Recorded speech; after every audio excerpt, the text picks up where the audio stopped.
Nakakadurog ng puso. Paulo, nakakaiyak ang mensaheng iniwan kay Sir Deo.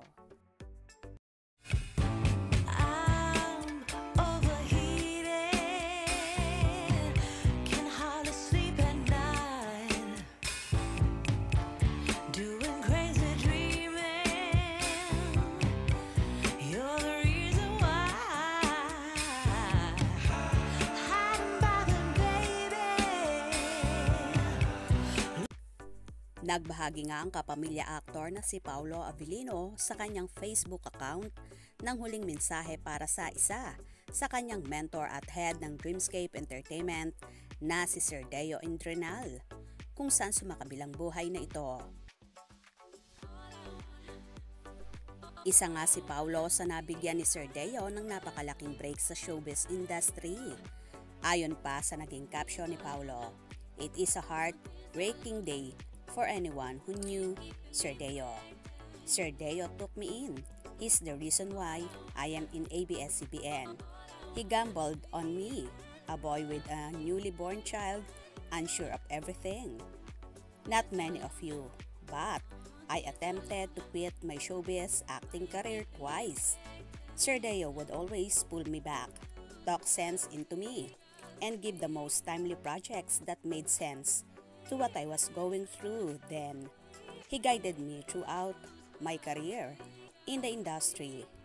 I could even say that most of you now know me because of Sir Deo's guidance.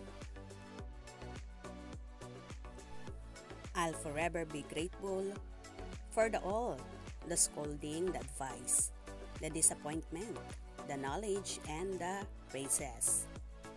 My comforting condolences to Dreamscape, ABS-CBN, at PJ Indrenal, and Indrenal family, and everyone whose life was touched by Sir Deo. My love goes out to you all. Thank you po, Sir Deo. Paalam." Lahat naman ay sobrang nalungkot sa showbiz industry sa pagkawala ng butihing head ng Dreamscape Entertainment. Hindi lang naman si Paulo ang nabigyan ng pagkakataon, kundi marami mga artista ang nabago ang pananaw at nabago rin ang pamumuhay.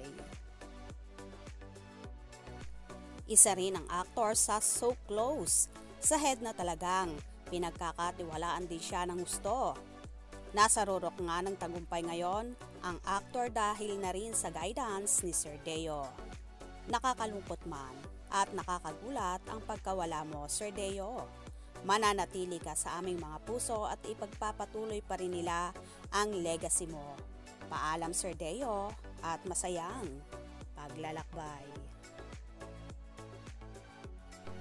Kaya naman tumutok at wag na wag pahuhuli sa mga maiinit na kaganapan. Anong inyong magiging reaction sa bidyong ito?